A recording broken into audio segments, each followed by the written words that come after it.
All Good right. afternoon, San Diego City College students. Happy New Year and Happy New Semester. I'm Lori Oldham with the Office of Student Affairs. So whether you're a returning student or a new student, our program for Welcome Week is designed especially for all of you because it's so full of the most up-to-date information, and it's information you can really use. Don't worry about trying to keep up with note-taking as our presenters present, because it's being recorded live right now, and you'll be able to access the recordings at your convenience thereafter.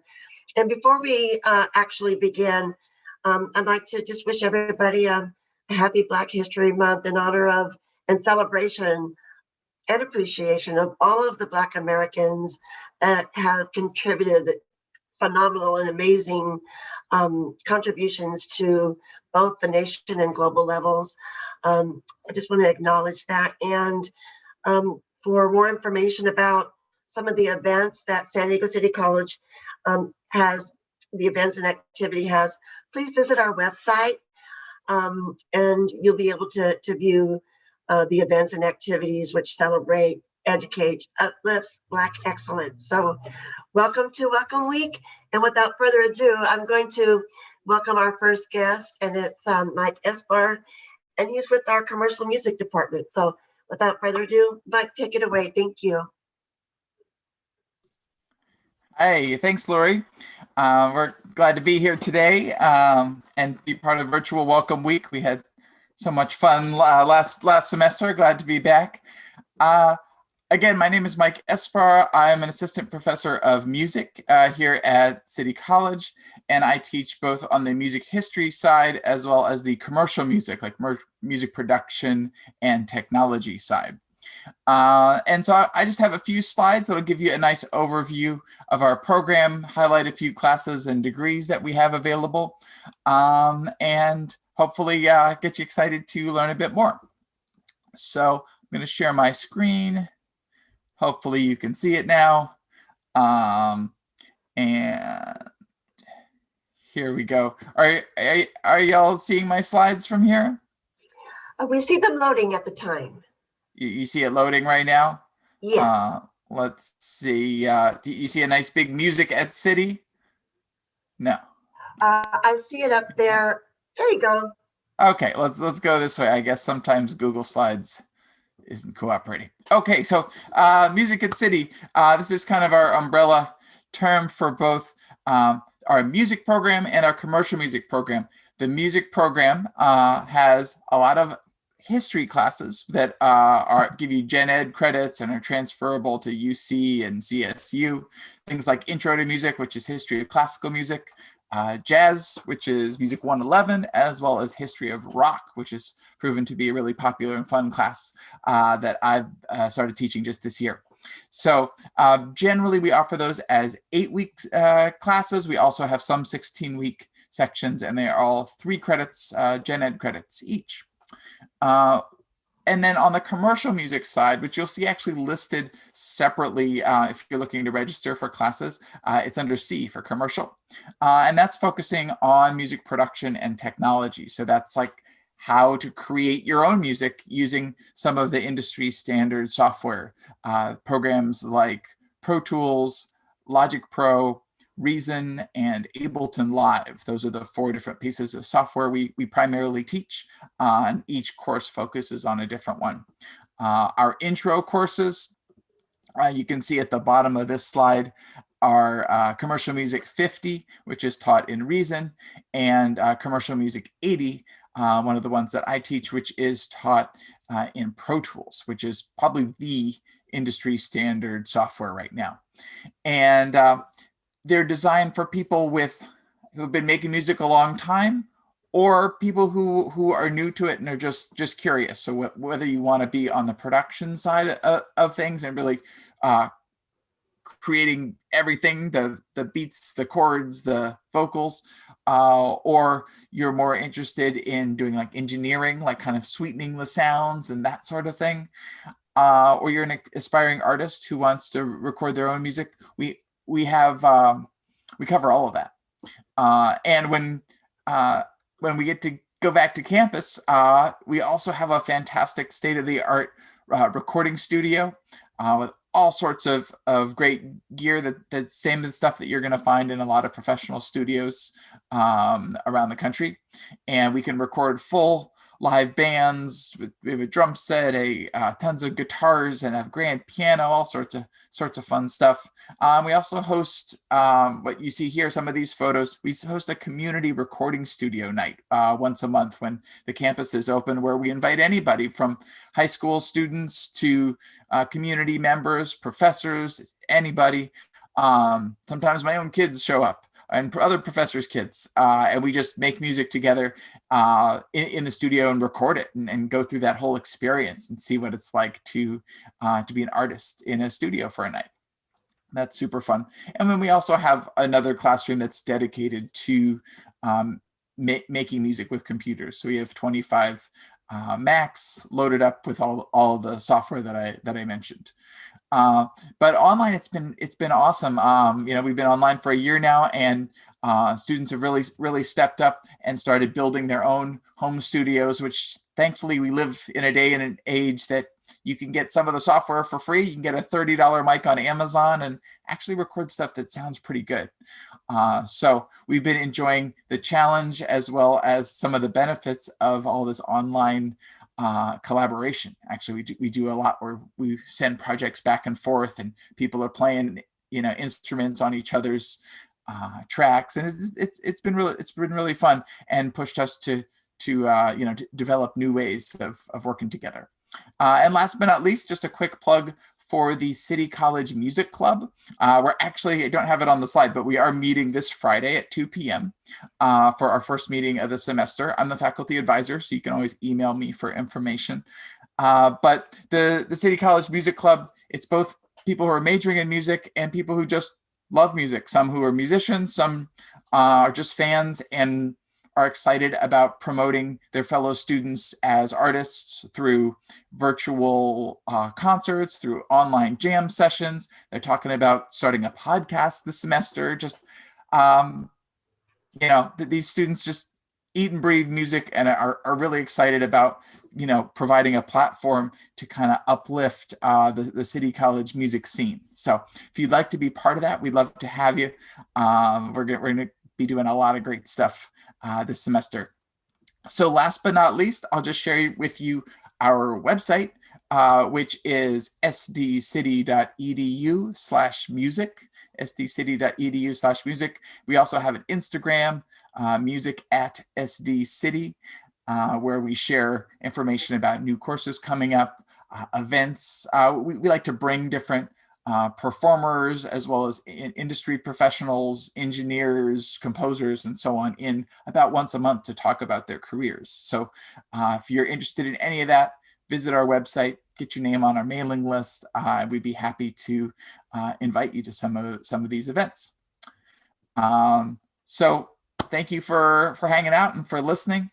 I don't have the YouTube up, so if anyone has any questions, you're welcome to ask through YouTube, or I'll just be hanging out. You can also always shoot me an email or my colleague, Bob Costlin. We're the two co-directors of the music program. So we're always happy to answer any questions you might have about which course to take, what kind of job you're going to get after taking some of our courses, etc.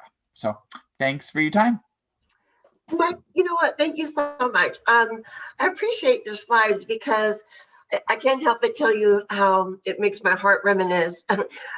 The slide that you had for the block party where students, not just in the music club or just not in your classes, that walked by and wanted to do some freestyling or some spoken word with the music background.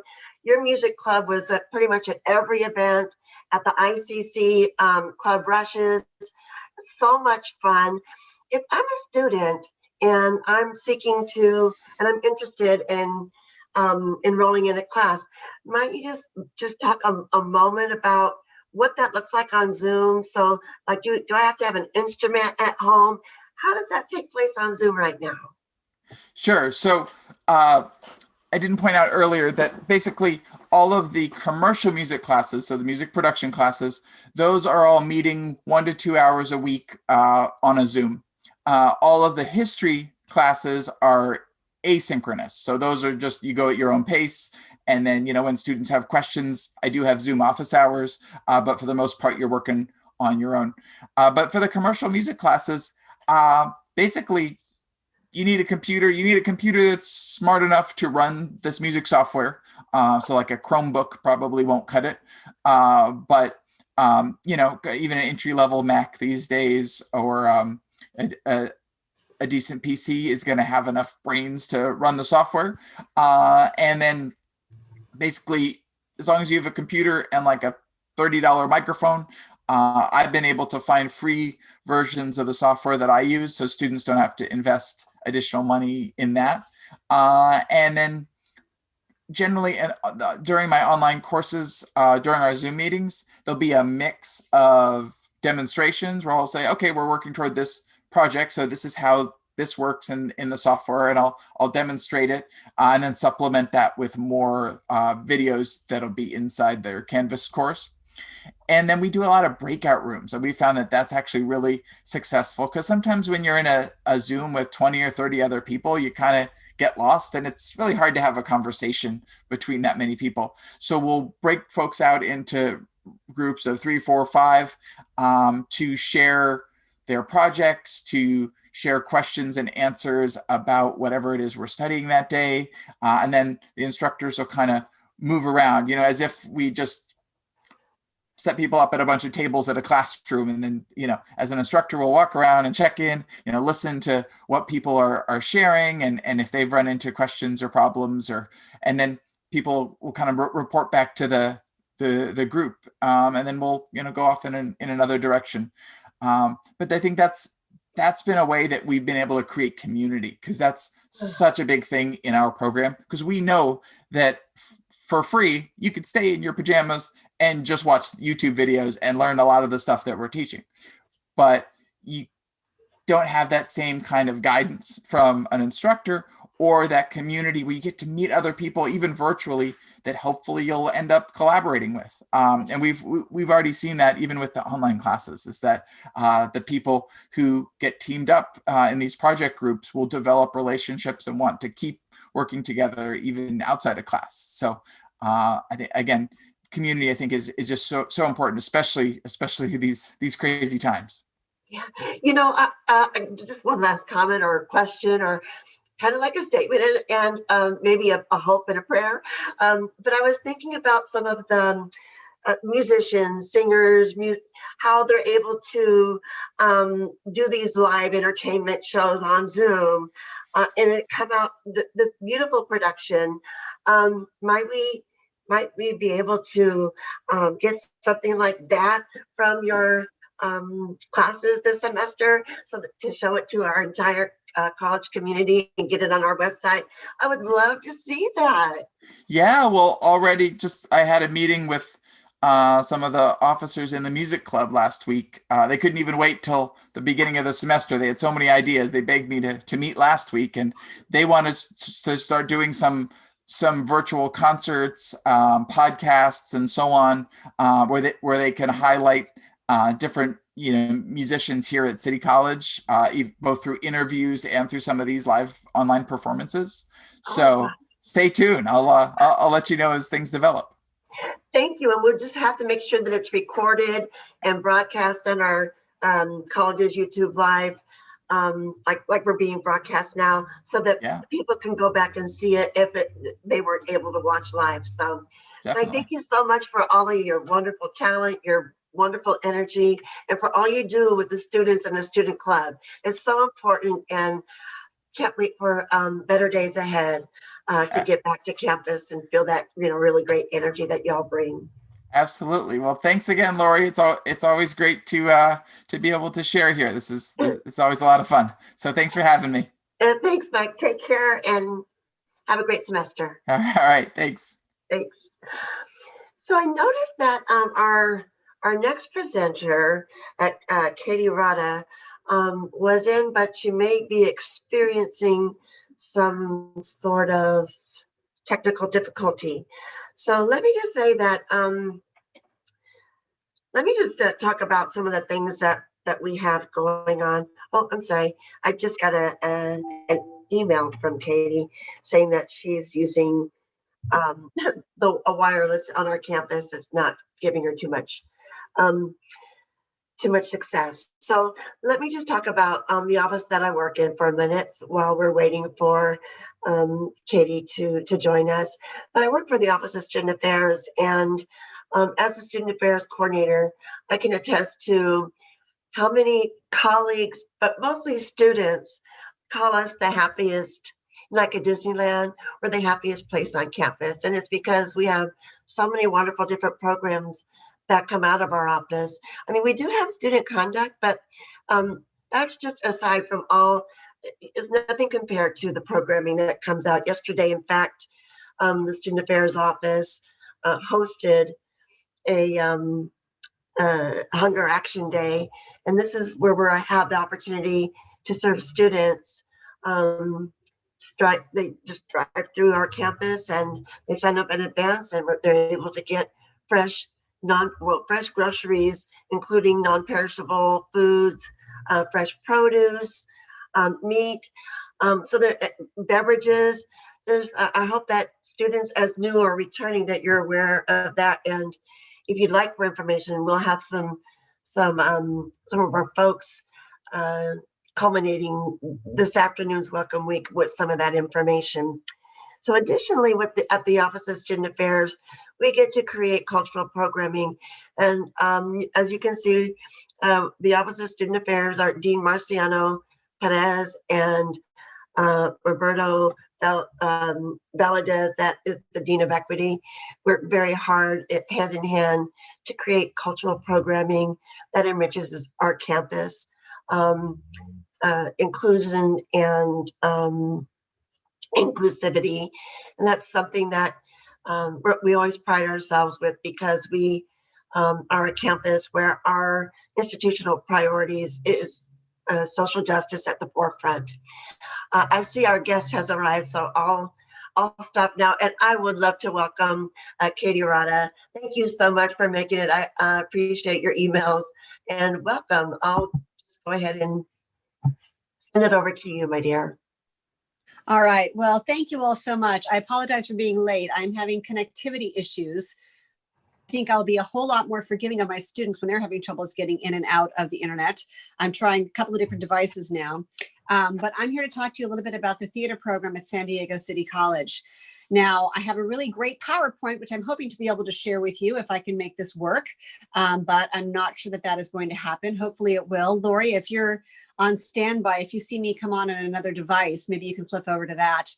But I did want to tell you a little bit about our program. And I'm sorry, like I said, I don't have the, at the moment, I don't have the PowerPoint to show you.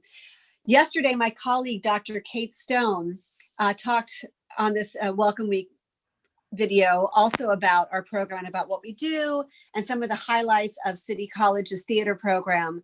And she spoke a lot about the classes that we offer. And we do offer a whole array of classes, and I hope that you will consider taking some of those. We've got lots of room. Many of our classes are 8-week classes that start in April. So even if right now, maybe you're kind of getting your feet wet, figuring out which classes you want to take, but you might think you want to take another class to fill out your load a little bit, to round it out. We have lots of great classes that will fit that. We have an introduction to dramatic arts. We have study of filmed plays. We have theater and social issues. Those are all classes that start in the second 8 weeks, and they're all online, asynchronous. I can talk about some of the other classes that we're teaching right now, but apparently I'm not able to launch them. I'm going to see if I can make my other device work, but I'm just getting stonewalled here. In any case, I also want to talk to you about our productions, because here at City College, we really have a pretty dynamic theater program, and we produce a number of really, I think, innovative plays. We do a lot of musicals. We do 1 musical per year. We also offer a musical theater major. So if anybody here is a fan of musical theater, you have those options of auditioning for our plays. We take everybody who auditions. Let me backtrack. You don't need any experience before you audition. We certainly have, after you audition, you find out if you're called back for the show or then cast for the show, but you don't need experience, and anybody can audition. Once you are cast, you will enroll in a class. It's either currently it's a 1 or a 2 unit class. And I wanted to talk a little bit about the plays that we're doing this semester. And I know Professor Stone mentioned them yesterday, but I wanted to talk a little bit more about them. And that is the Festival of New Plays. So in the fall semester, we offer a playwriting class, and the students have the opportunity, if they choose, to submit their plays, and the best ones are selected for production in the New Play Festival. And these are fully produced plays. We've got professional designers and faculty directors, and it's a chance to have your works read. And so this year, we made a conscious decision to feature plays that dealt with issues of social justice. And so I'm delighted to say that 9 of these plays are going to be produced, 3 monologues and 6 short plays, and they're all directed by faculty. We have 2 theater spaces. Back when we're able to be in person and do plays in person. We have the Black Box Theater, which is a cozy 99-seat theater. And we have the Big Seville Theater, which is what you're probably used to thinking of when you think of a big theater or something along those lines. We do a musical in there. For the past couple of years, we did the musical Heathers, which is a dark comedy. We did the Rocky Horror Show. I'm sure a lot of Rocky Horror fans are out there. We did the musical Chicago. We did a crazy Dungeons and Dragons play called She Kills Monsters. And we did a play that took place in a pool of water. I'm not kidding. We did not even flood the space. But we did this amazing play that was performed in a pool of water called Metamorphoses. It was gorgeous. In our smaller theater, we tend to produce plays that are a little bit more, not quite as audience friendly. I should take that back. The plays that can be a little bit more challenging and more sort of insightful. We directed a show, I directed a show last fall called Just Like Us, which dealt with issues of immigration. And it looked at 4 high school girls and what happens when 2 of them are documented and 2 of them are not. And how some opportunities exist for 2 of the students and some who do not. I also directed a play called Electricidad, which is a modern updated version of the Electra myth. It was crazy. It had all sorts of like murder and drugs and drinking and fighting and all sorts of stuff. It was not one that you brought your kids to. And then we also did a play called Good Kids, which dealt with the aftermath of a sexual assault. So we have a really wide range of plays that we do. We're very proud of them. And I hope that you all consider auditioning for them. If I could get on the computer, I would let you all know about some issues, some things we've got going on. But if you look at the video from yesterday, Professor Stone has email addresses and website that you can go to audition. I'm going to speak my email address out loud. If anybody is watching and you want to write it down, please ask me any kinds of questions. It's KRODA@sdccd.edu. krada@sdccd.edu. I'm here to answer any questions. And I'm sorry I don't have this great PowerPoint that I spent hours preparing yesterday, but it's not going to happen with my computer. So thank you all so much. Lori, I'm going to turn it back over to you. Well, Kate, I'm sorry about the PowerPoint. I send it to me and I'd be happy to open it, but I don't, time's sake now, I'm just looking at when our next presenter starts. But That's I do fine. have, so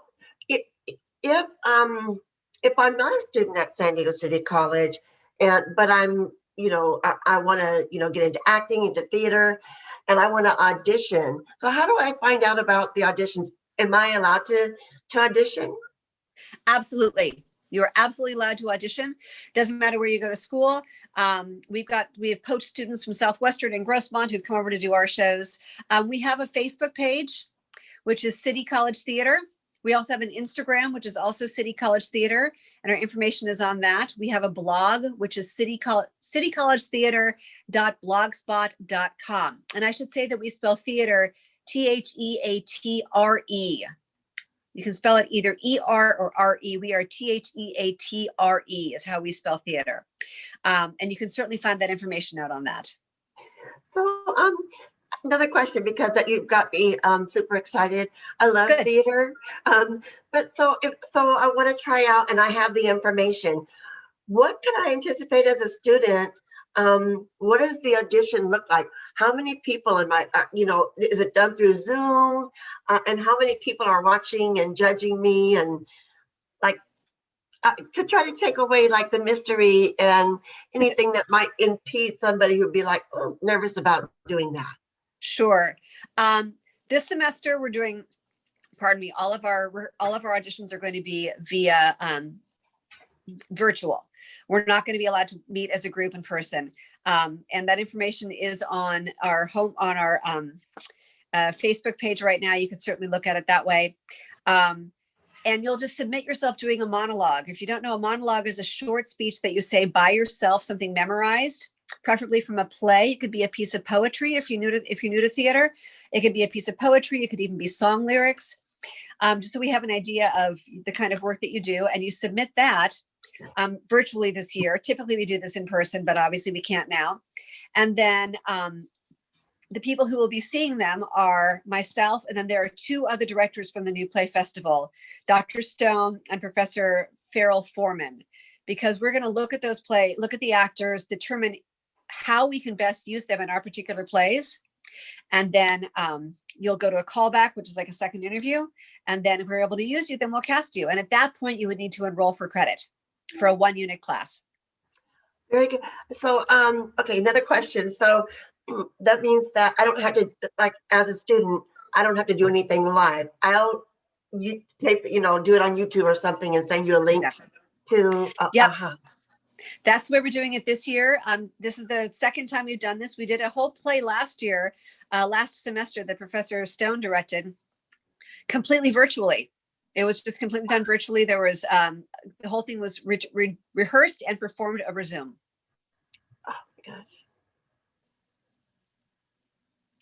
I mean, we miss being in the theater, but this is a pretty good way of still being able to present theater to our audiences.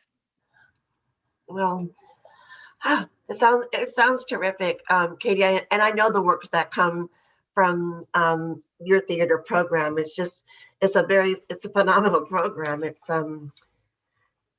if you had one piece of advice for students that might be on the edge of enrolling for our new and returning students, what might that look like? What would your advice be, Katie? Oh, well, I would say, first of all, just trust yourself. I mean, we're a friendly group of people. You might have seen in the movies where people are like, the directors are super mean. They're like, next, you have no talent. We don't want to work with you. That is absolutely not how we are at City College. We're an educational institution. We know that some of our people show up having done theater all the way through elementary school, middle school, high school, and they're very skilled and very experienced. Then we have people who are just brand spanking new at it. And if that's the case, we're here for you. Trust yourself. It's going to get, if you feel like, if you're able to get yourself slightly out of your comfort zone and give this a go, we would love to have the experience of working with you. That's one thing. I will say also that being in a play is kind of a big time commitment. So you need to be prepared for that you'll be called to a number of rehearsals and performances. Again, when we're in a live setting, there'll be performances. So you'll need to make sure that you're able to carve out some time for that. If you're somebody who works 40 hours a week and takes 20 units, it's going to be a challenge. We've had students who have done it, but it is challenging. But yeah, do please trust yourself. Know that we're friendly. We're here to work with you. We're here to teach you. We're an educational institution. Thank you so much for those words, because the point of Welcome Week, and I'm glad that we get to do it this way, because oftentimes faculty don't get to participate in Welcome Week. This way they get to see you face to face and feel your energy. So thank you so much for that wonderful energy that you just brought to us. Thank you, Lori. And again, I'm so sorry. I'm coming to you from my phone, which is not the way I wanted to do this. I've got 3 devices here and none of them seem to be working except for my phone. So I wish you all, everybody here, welcome to City College. It's the most amazing place in the world. And I hope you'll be half as happy here as I am. Absolutely. Thank you so much. Have a great semester, Katie. Thank you, Lori. Take care. You as well. Bye. Bye. Our next presenter has arrived, and I'd like to welcome to the stage, if you will, since we're just talking about production. But I'd love to welcome Georgina Garcia, and she is from our counseling department. She's the department chair. So without further ado, welcome, Georgina. Good to see you. Hi, Lori. Thank you very much. Welcome. Good to see you too. Hi, everybody. Welcome, everybody, to City College. As Lori mentioned, my name is Georgina Garcia. I'm the department chair for our Counseling and Personal Growth Department. And I'm just here to talk to you a little bit about our department, the services that we provide our students, and how to best reach us and get a hold of a counselor. So in our counseling department, what we do is we provide counseling in a variety of different services. We have academic counseling, career counseling, transfer, and we also provide personal counseling. We know it's always not about the academics or the career. There's a lot going on right now with a lot of you. We know that, we understand that, we appreciate that. And we want to show you that we're here to support you. And so sometimes the conversations is just around that, just around all the anxieties that are going around with everybody and all the concerns, or just if you just need somebody, you know, a shoulder to cry on, just someone to share what's going on and maybe help problem solve. We're there for that as well. So it's not just, we're not just there to help you pick your classes. We're there for a lot of reasons. So please don't hesitate to reach out to us if you just need someone to talk to. I'm sharing with you our department website. This is probably the best place to start off if you want to find out more about us and what the services that we provide, and then how to be able to get in to see a counselor. We know that it's difficult for those of you that maybe have tried to schedule an appointment and are having a tough time. We know that. We apologize for that. But just as you're struggling, we're struggling as well in terms of trying to be able to provide the best services for you in this new environment. You know, the budget crisis is kind of hitting all of us. It's hitting our department. We wish we had more counselors to go around, one for every student, which means we would have 15,000 counselors. That would be amazing. But unfortunately we don't. So we're trying to do the best that we can with the few counselors that we do have on staff. But there is a variety of different ways. So we know that you're having a tough time, but all we ask is that you be patient and that you just keep trying. There's a variety of ways to get in contact with our office. So just keep trying, you know, email us, call us, and we'll do everything that we can to accommodate you to get you in to see a counselor. Our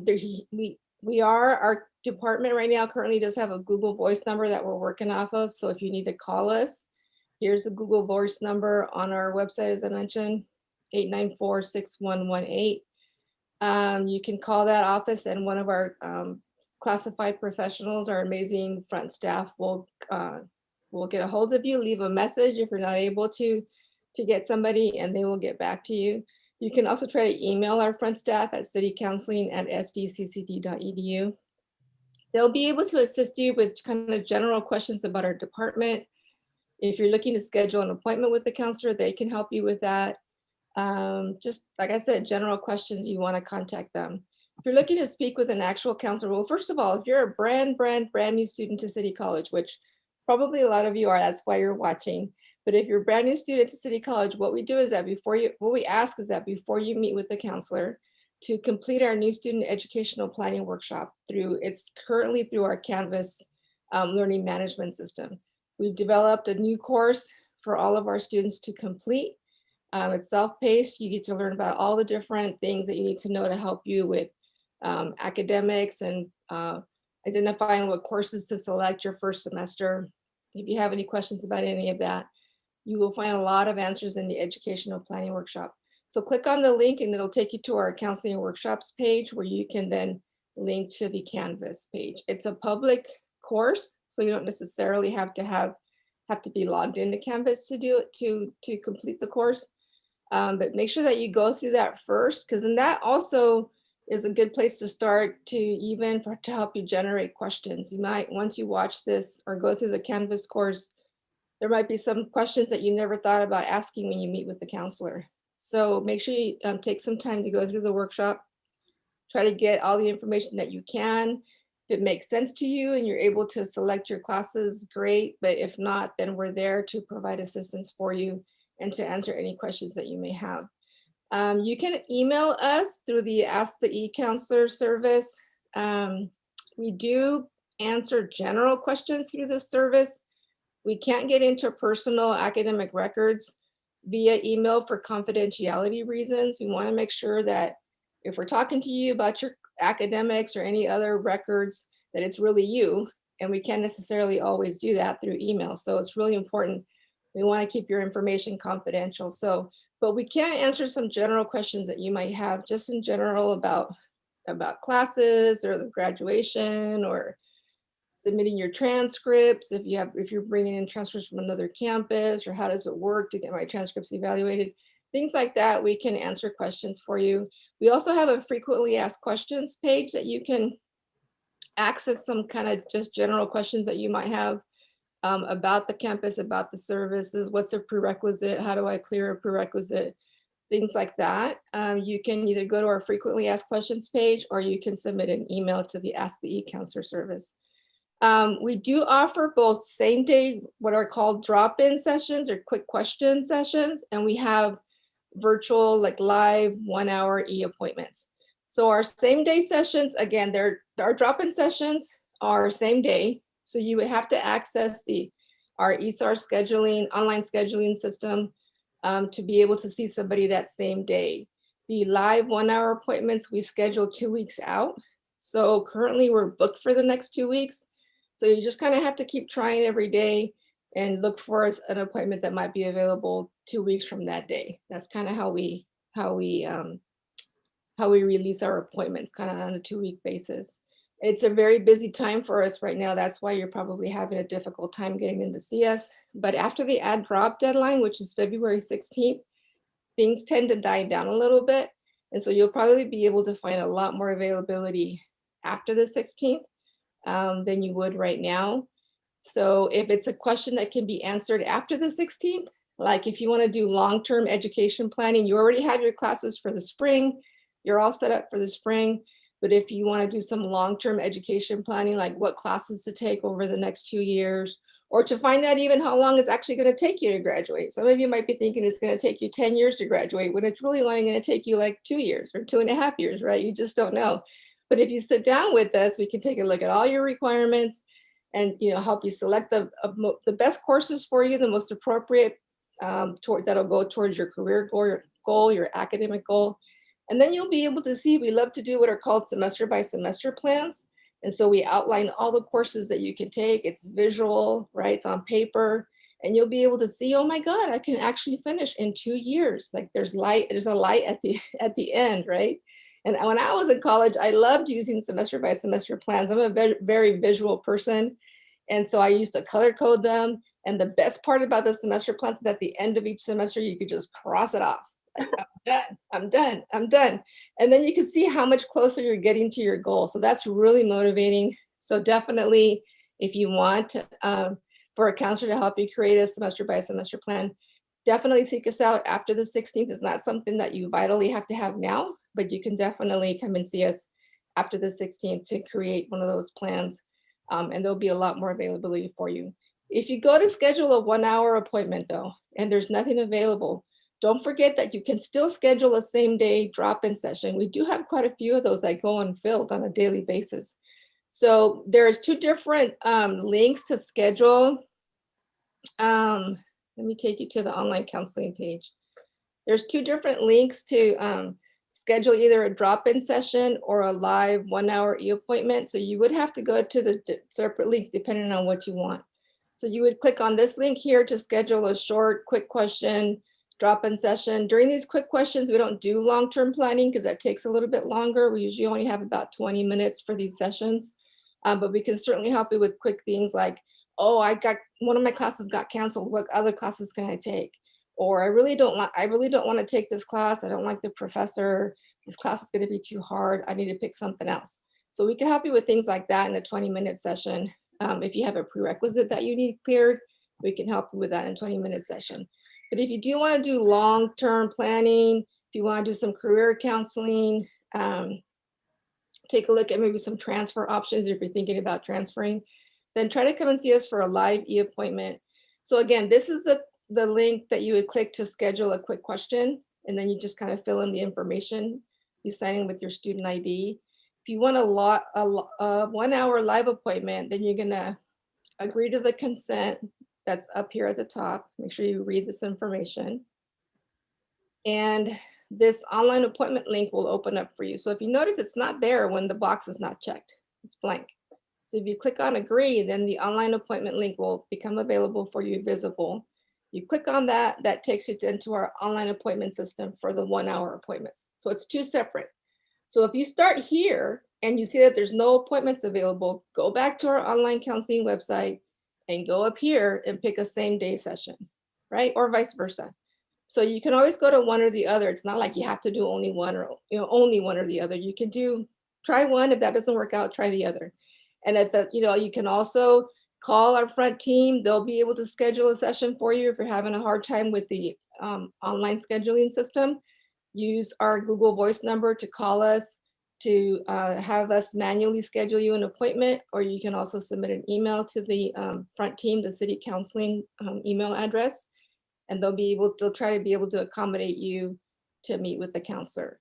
We ask that you just keep being patient with us. We are doing the best that we can to try to come up with different services. We're going to try to do maybe some live IG sessions this semester, maybe do some live Zoom sessions. So we're working on trying to get creative and working on all these ways to be able to provide you more access to a counselor, because we know that you all really want to meet with us, and we want to meet with you too. We want to get to know you, and we want to help you achieve your goals and your dreams and see you walk across that graduation stage, or through the Zoom stage, whichever way we end up doing graduation. But we're excited to get to know you and help you throughout this journey. Welcome again.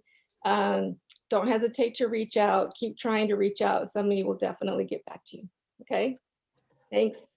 Thanks, Georgina, thank you so much. I learned some new information today, and I have to commend your department for making the virtual same day appointment. You guys have really beefed up your virtual access, and that's very impressive, from knowing that when it didn't exist like that. So congratulations on that. And students, just want you to know that our counselors at San Diego City College are the best. And yes, it is a busy time. I guarantee you when you do get a hold of them and you're able to get your needs served, you'll definitely, can you hear me? Yeah, I can hear you, but I just of course, just when you need silence, right? It's when all these noises outside happen. I see. Flying over. Well, I just wanted to thank you. Go ahead. I was going to say one more thing I forgot to mention. So the way our scheduling system is set up, and this isn't nothing that we necessarily want, but this is a programming issue. Our appointments and our drop-in sessions go live, are released at midnight. So like the same day sessions for tomorrow will go live at midnight tonight. Okay, so, and they get filled up quickly. Not that we want you to stay up till midnight. That's not what we're trying to tell you. Of course, that's not what we want. That's not the ideal situation for us right now, but with the system that we currently have, that's kind of all we have available. So try at midnight. You can always try 8 o'clock in the morning too. Maybe there's some stuff. Like I said, we do have drop-in sessions that are still available. Even like this morning, I checked at 10 o'clock and we had some sessions still available. So keep checking, try at midnight. If not midnight, try, as soon as you're awake, you'll be able to hopefully get in to see us. Very good. Well, thank you so much. Good luck on the new semester, and I hope that it's wonderful for you. Thank you so much for all you do for our students, Georgina. Sorry. Appreciate you. Thank you. So that brings us to our next presenter, Dora Mesa from our Enrollment Services. So Dora, I'm going to go ahead and spotlight you. Thank you so much. I'm working to spotlight you. Oh, I can't because you're not live. But if you want to pull up something on your screen, then I can spotlight whatever it is that you have on your screen. Okay. Thank you and welcome. Sounds good. 1 second. Let me go ahead and do that. There you go. Can you see the enrollment? Absolutely. Yes. Thank you. Perfect. Perfect. All right, everyone. Welcome to San Diego City College. I am Dora Mesa, one of 2 supervisors that oversees the Enrollment Services office. We're kind of split into 3 to 4 areas now. It's the Enrollment Services, which is admissions.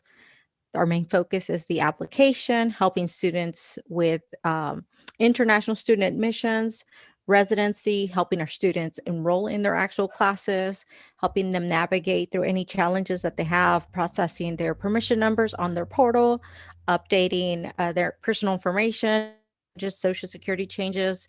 We have the records division, and they're focus is to assist students with petitions, such as petitions for repeating, late and drop petitions, excuse withdrawals. Sometimes unforeseen situations occur and a student has to completely withdraw from the classes.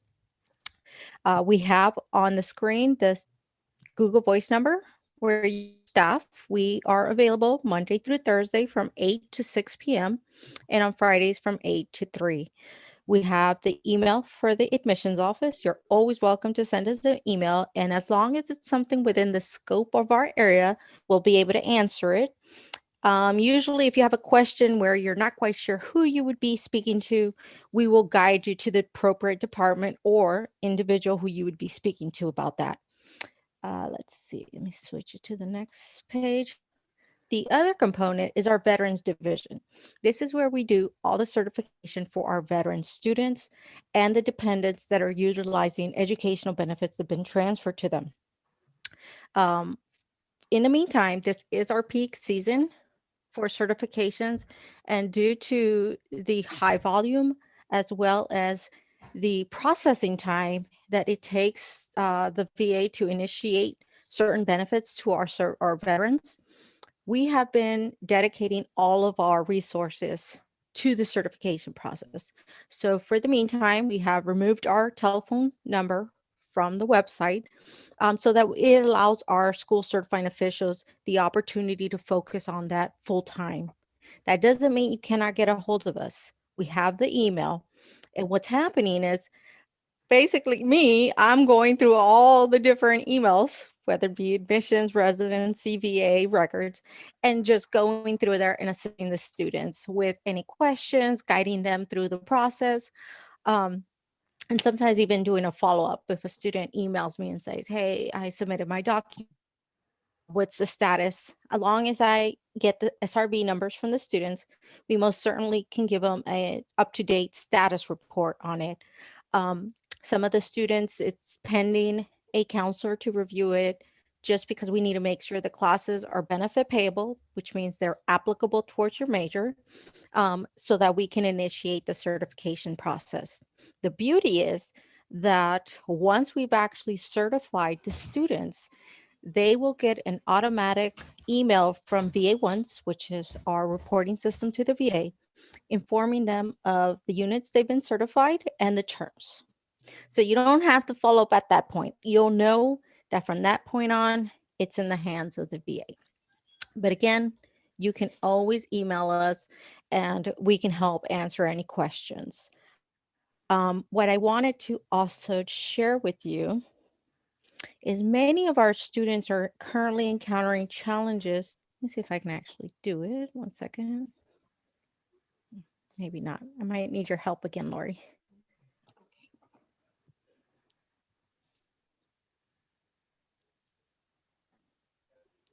Many of our students are currently encountering challenges with how to process their permission numbers. Some students also have questions that, they may not be aware.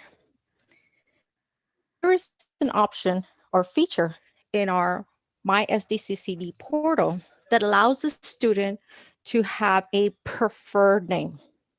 Okay. It's the start of the semester, so this is a great opportunity for students who would prefer to be called by a different name other than the legal given name, for them to be able to make that adjustment in the portal and just let the professor know. I'll give you an example. My name is Dora.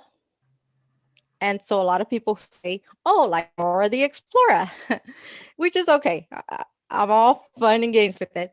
And so, if I was bothered by my name being Dora, but I didn't legally want to change it, and I wanted it to be called Jennifer Lopez, I could go into my portal under my personal information and type it in, and it would only go as preferred. Okay. Your legal documents, transcripts, all of that will be recorded under your primary legal name. But at least it's something to think about, because I do understand, we are in an era where me personally, I'm not sure my parents thought about the cartoon character that was going to be created 15, 20 years after their daughter was born. Or the funny different nicknames that I grew up under, because Dora in a Spanish language is used as a prefix to something or a suffix to something else. So you can imagine all the little nicknames I got as a child, but nonetheless, it's a feature available. If Lori, if you could show them that page from the online from yesterday, I can't bring it up on my computer. Let me get myself to work here. Thank you. You're welcome.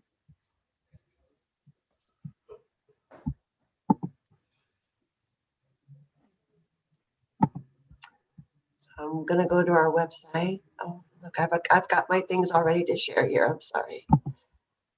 I'm gonna stop sharing because I'm sharing my ASG.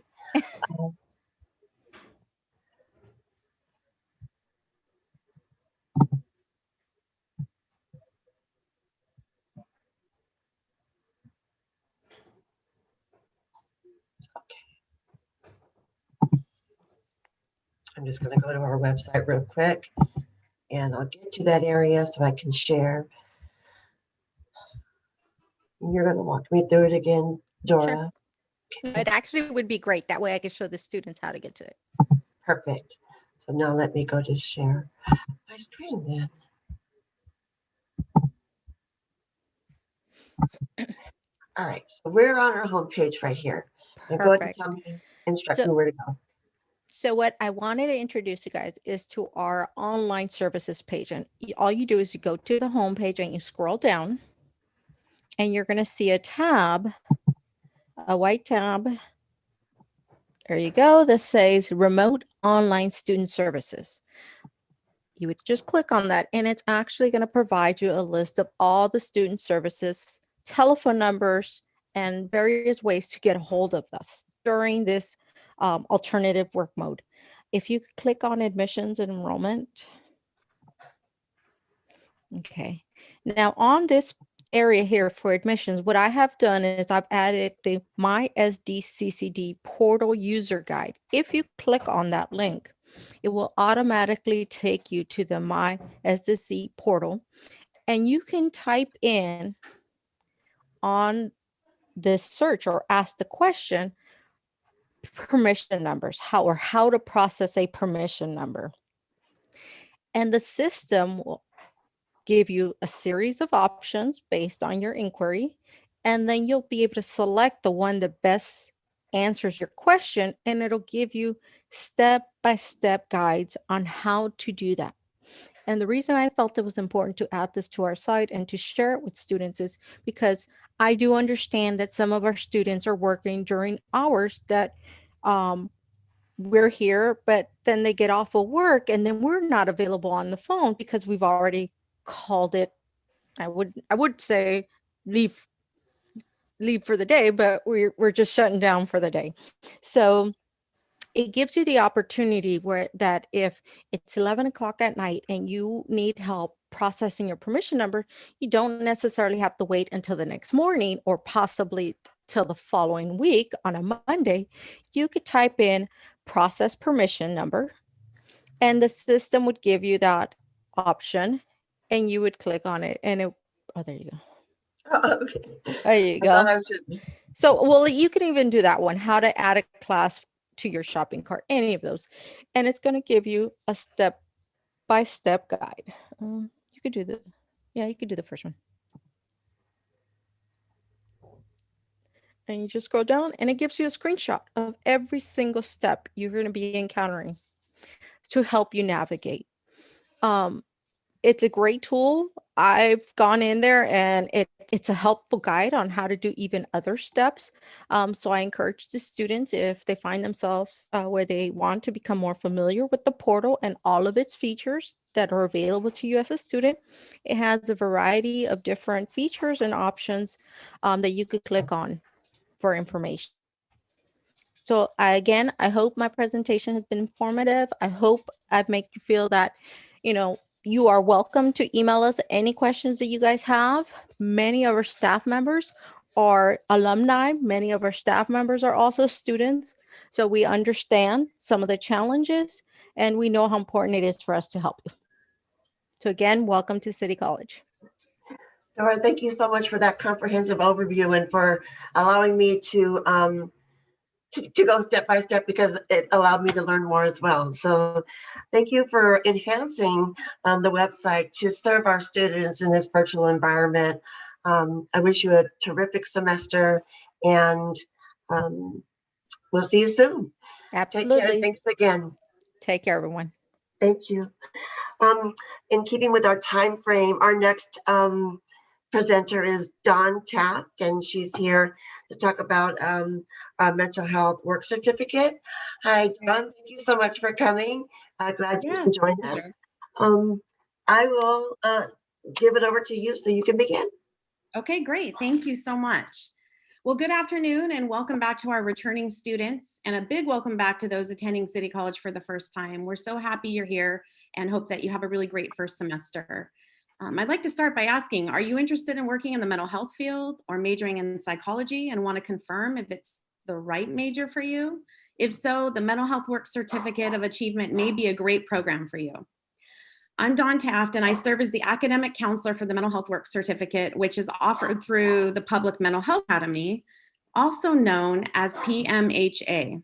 I've been a counselor at City working with this program for 7 years and feel super honored to work with so many great students and be a part of their journey. So just to give you some history, the Mental Health Work Certificate was created about 12 years ago through a grant received by the County of San Diego Health and Human Services Agency. The goal was to increase the quality of mental health workers and prepare students for entry-level work. Community organizations were seeing that there weren't really enough qualified mental health workers, which resulted in a lot of staff turnover and hiring underprepared staff. So the certificate really aims to provide high quality education and training so that those entering the field can provide a better service and just be more prepared all around. The certificate also serves as a pathway to further your education. It can confirm your interest in the psychology field and looks great on a resume. Even if you don't plan on working right away and you'll be transferring, it's still very effective on your resume as it shows that you have training specific to the mental health field. The great thing about the mental health certificate is also that you can earn a certificate in a relatively short period of time and obtain entry-level work right away. And I'll share with you some of the positions that are available in the mental health field. So let me go to that. Hopefully you can see my screen. So here are some of the jobs that I've listed that are fairly recent that I've seen on Indeed.com, and I see them frequently. The first one is an entry-level behavioral interventionist. This person would help clients with autism at their homes and in the community and help them just reach their individual goals through a variety of activities. Another position for mental health workers is an activities assistant, where you can develop and implement activities for youth in a group home. We also see residential monitors who help oversee the health and safety and well-being of residents. And then the one that is more common is the mental health aide or mental health worker position. This person would care for patients and observe and monitor behavior to maintain safety, but also help in assisting and implementing treatment programs. So those are 4 positions that I see somewhat regularly that are pretty common. In the mental health field, there are thousands of jobs and they all have slightly different requirements, but we're finding that our certificate has been really beneficial in that sometimes when you find a job that requires an associate's degree, they'll accept the certificate of achievement in its place because it's so specific to mental health. And even for students getting a bachelor's degree, a lot of students graduate with their bachelor's in psychology and they're competing for jobs with a lot of different students and people. And so having extra training on your resume really helps. So even in that case, this certificate works really well. But these are some of the very entry-level jobs that you can get with just the certificate. Find that there are a lot of different settings that mental health workers work in. The most common are hospitals such as Sharp or Rady Children's Hospital. I've seen these 2 hospitals come up quite a bit in the job listings. You can also work a residential and treatment facility with different mental health agencies, and there are lots of mental health workers health worker positions with the County of San Diego. I get asked often about the pay. It really just depends on the level of the job. I would say $15 to $24 is the average range of pay. When you're first starting out, not a lot of experience, you would start probably at the lower end. And then the more experience you gain and the higher level of skill required for a job, it would increase. But the average that students that get jobs report to us is within this $15 to $24 range. So I encourage you, if you're interested in seeing jobs are available in mental health, going to Indeed.com for current job listings. All you have to do is search mental health and you'll see a ton of different opportunities. Some require a graduate degree and some require as little as a certificate or the associate's degree. So definitely go there and you'll see all of the different types of jobs that are available. So I wanted to share the courses that are required for the certificate. There are 7 courses and 19 units required for this certificate. And all of the courses have to be completed in 10 years, just because a lot of information in the field changes and we want to make sure you have the most current information in the field.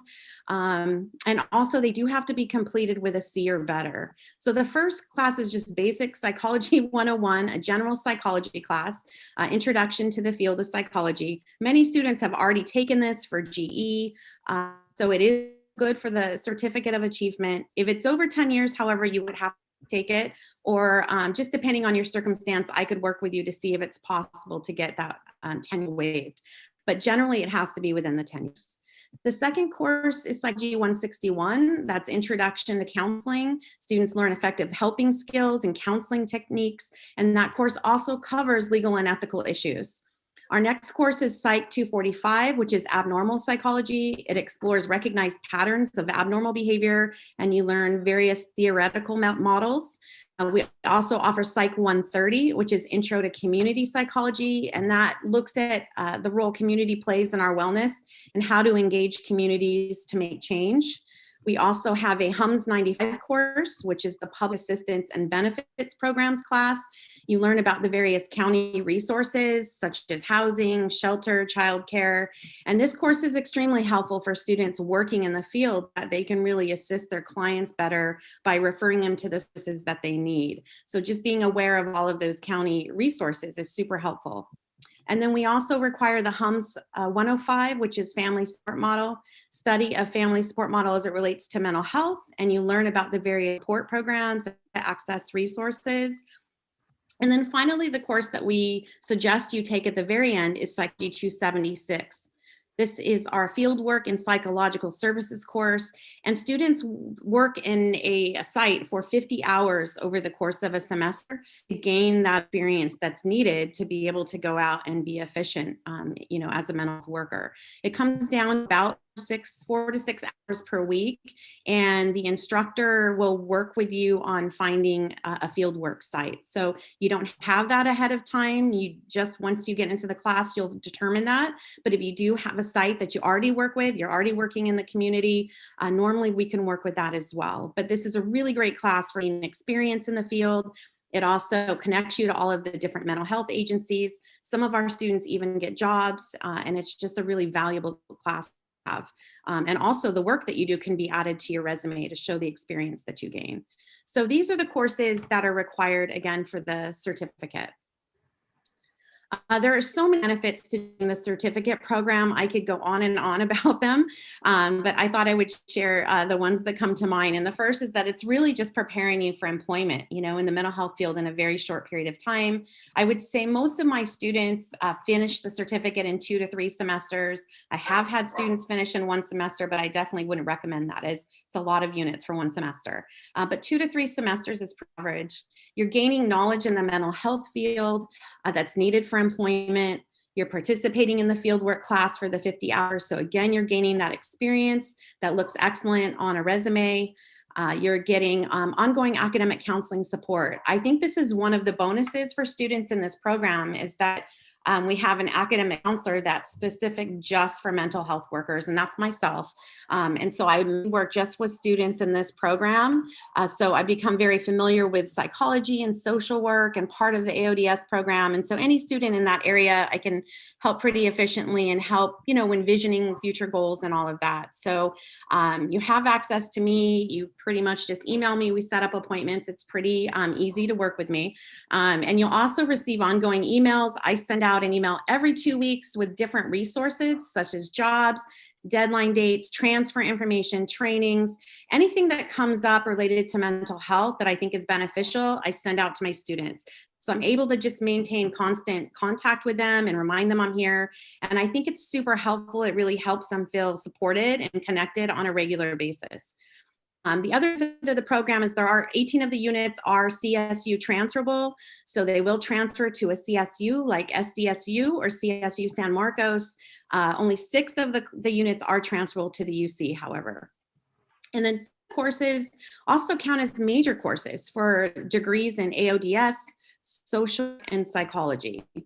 Mainly the Psych 161, the 245, and the 101. Those are all courses that will also count major courses for those degrees. So it's nice you can use them for both.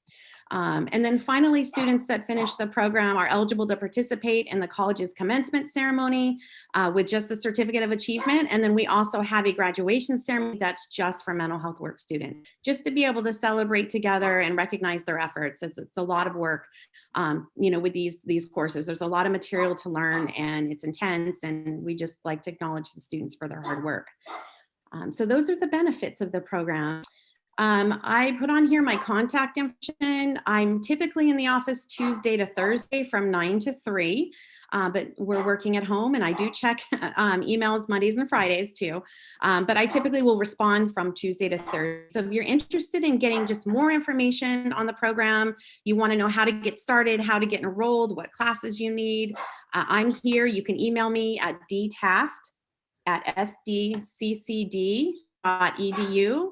And when you email me, I will get right back to you between Tuesday and Thursday. We can set up a Zoom and we can get you started in the program.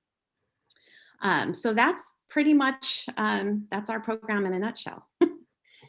Well, thank you so much for that wonderful presentation, Dawn. I learned a lot, just like I am every time that a new presenter comes on. I just learn so much. Thank you so much for giving us that comprehensive overview, and we wish you a really terrific semester. Thank you so much for coming today. Thank you for having me, and I appreciate everybody joining me, and I hope you all have a great day.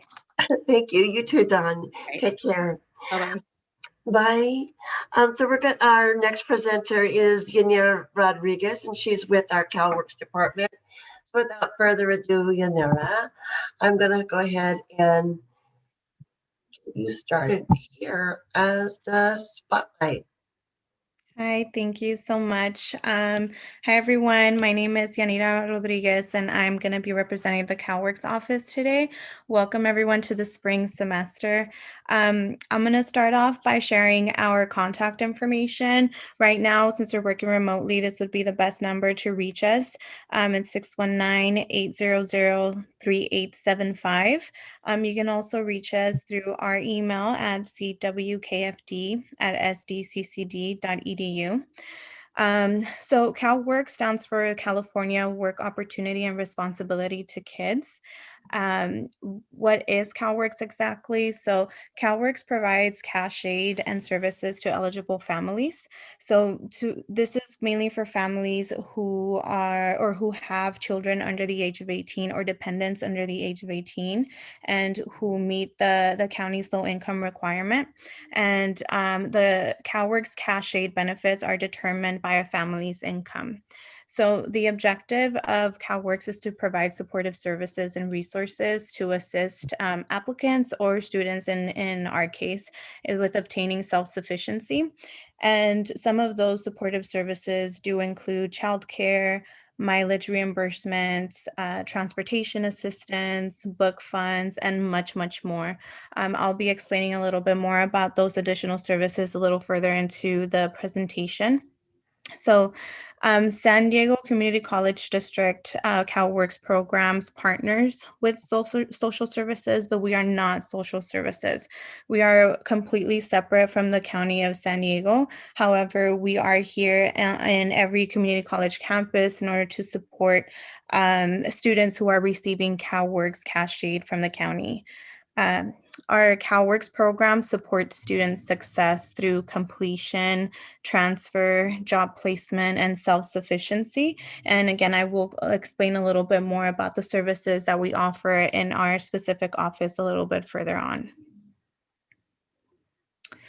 So this is just to give everyone a little overview of the income or benefits that our CalWorks students receive. And this table is based off of a single parent home with 2 children and somebody who's attending school full time, just to kind of give everyone a little idea of the monthly income that a CalWorks student, a full-time CalWorks student, will potentially receive. So for a single parent with 2 children, they will potentially be eligible for $178 of cash aid benefits.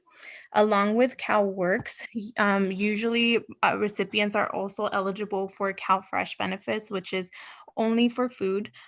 For a single parent with 2 children, that would be $509. So total county aid for a participant with this family size would be $1,387.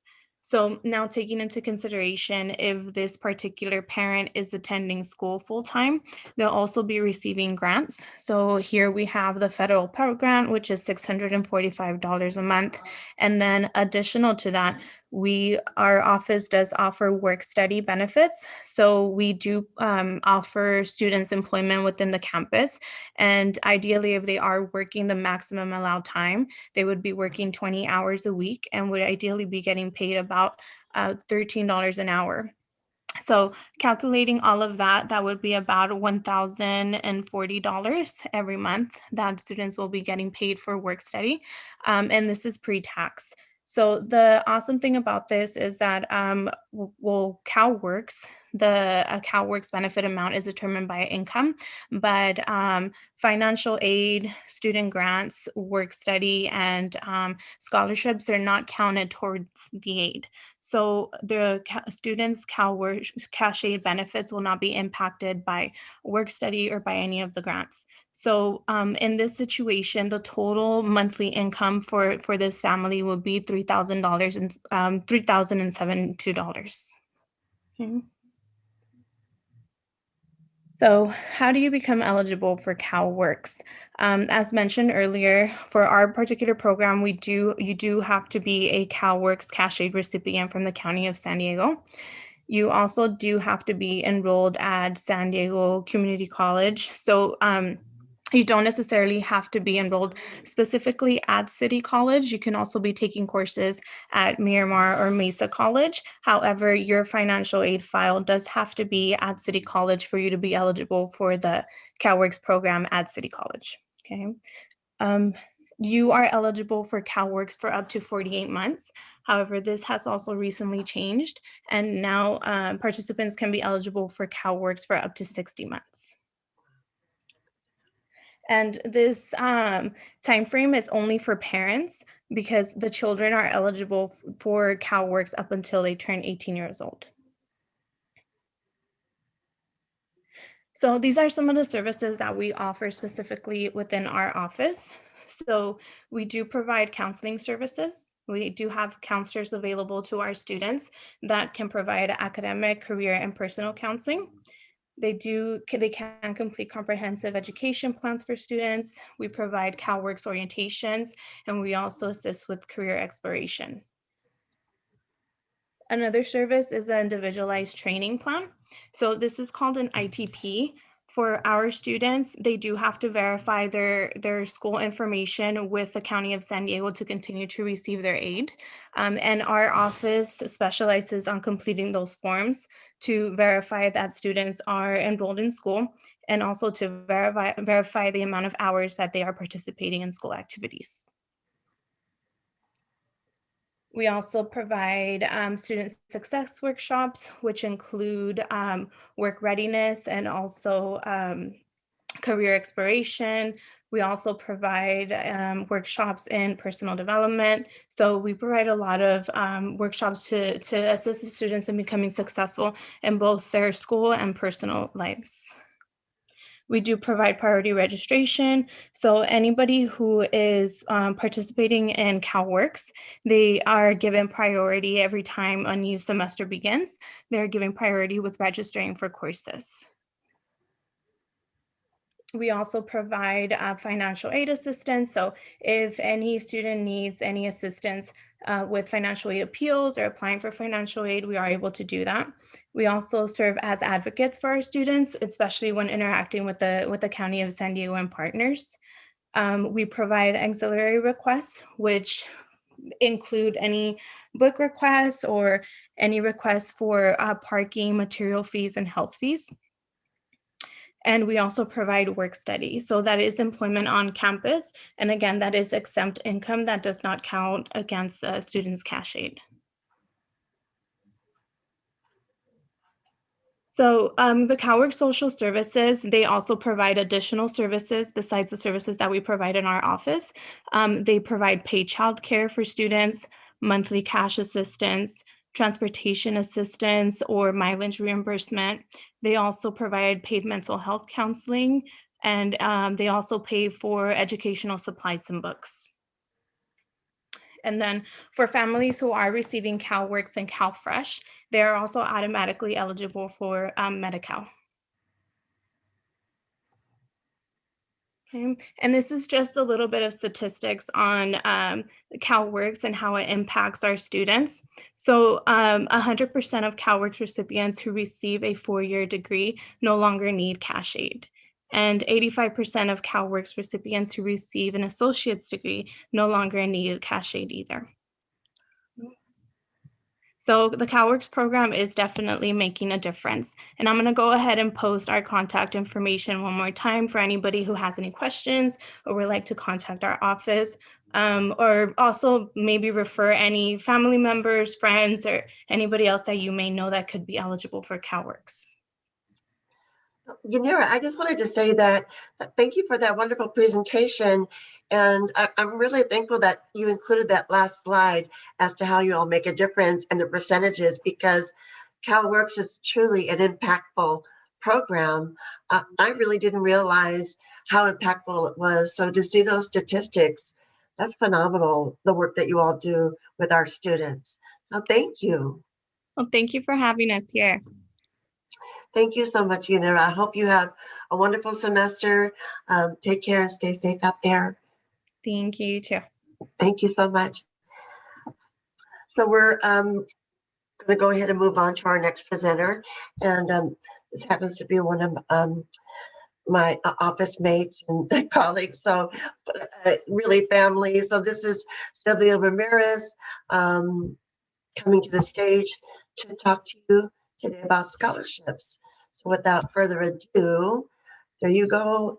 I see your slides. Let me get you. Sorry, I can't get you. Thank you, Lori, for having me today, and welcome to City College, everyone. We're excited to have you here and happy you're joining the City College family. So I have the honor to work in the Student Affairs Office along with Lori and Dean Marciano Perez, Sontia Pickens, and Marianne Rodriguez. We are a fun office and we do a lot of activities on campus. Today I'm going to cover 2 activities for you. I'm going to go over our scholarships, and then I'll be covering a little bit about our Hunger Action Days on campus so that we can get the community fed and everybody on campus happy and working hard to get those A's and B's so you can apply for scholarships. So my office is a scholarship office, and each year we kick off our scholarship season with a really well-known scholarship called Friends of Downtown. The Friends of Downtown Scholarship was awarded in fall. So for those of you who are new students this semester, I am going to encourage you to start journaling, start listing your accomplishments and celebrating all of the things you're doing in this year's classrooms. Our scholarships are for our continuing students. So what that means for you is you will be eligible to apply for scholarships come next fall if this is your first semester at San Diego City College. Our donors like to support continuing students because they like to know that they are making an investment in a student who currently has a GPA and has a story to share about their challenges here at San Diego City College or off campus. So if you are new to our school, I encourage you to either start a Word document where you start to take note of all the things that you are doing in classes. And so these notes and these journal entries do not have to be dramatic or something huge. I always tell students, don't get overwhelmed with starting something like a journal exercise. You know, for me in my college days, I had a hard time waking up early and could never get to those 8 o'clock classes on time. So it could be as simple as took an 8 o'clock class, was showing up at 8:10. By week 3, I was trained and I was showing up at 7:55. That could be the biggest accomplishment. What it's going to teach you as well as a donor is that you are goal oriented. You can meet those goals. You want to accomplish things. You're learning how to take control of your life so that you can be successful at school. So go ahead and list those. And if you're having challenges and don't know where to start, take a little note of those challenges, you know, and speak to a professor. Potentially you could be having a challenge in a class and aren't sure what resources are available to you so that you could have a better experience in class. And so these challenges will help you open up conversations and potentially help you open up doors so that we can assist you on your journey here at San Diego City College. If you aren't eligible for our scholarships this year, I would encourage you to take a look at our scholarships, just so you'll get a feel and understanding of what it is you'll be applying for next year. You can also take a sneak peek at all of the questions that we ask so that you can prepare and learn how to create those journal entries so you can show growth and how far you've progressed throughout the school year. When you're looking at scholarships, not only at San Diego City College, but all scholarships, you want to make sure you're reviewing all the requirements and making sure that you meet all of those requirements. I know that for some students, they want to throw their head in the ring for every single scholarship, which is a great idea. But I always encourage you to try to focus on 2 to 3 scholarships so that you can submit the best scholarship application and can potentially be an awardee. So on my next slide, I'm going to go through some tips so that you can start to prepare for the scholarship cycle coming fall or for any other outside scholarship opportunities that you might see come your way this semester or through the summer. So review all those requirements. If you need help understanding a requirement or need more input on it, go ahead and reach out to me in my office. I'll share my information as we close this scholarship chapter, and I will invite you to come meet with me and we can talk about a few different things. We can talk about what your essay might look like for certain scholarships, what scholarships you do become a good candidate for. And then, like I said, you want to go ahead and focus on 2 to 5 scholarship opportunities that you know you meet all requirements for so that you can dedicate time and effort to these scholarships. And so we can see you be an awardee later on. I know that a lot of students say, well, I'm just going to throw my hat in the ring and send in the same scholarship application for every single opportunity. That could potentially get you a scholarship, but it usually is a better effort for you to focus and really create a dynamic essay so that you can stand out from the rest of the crowd.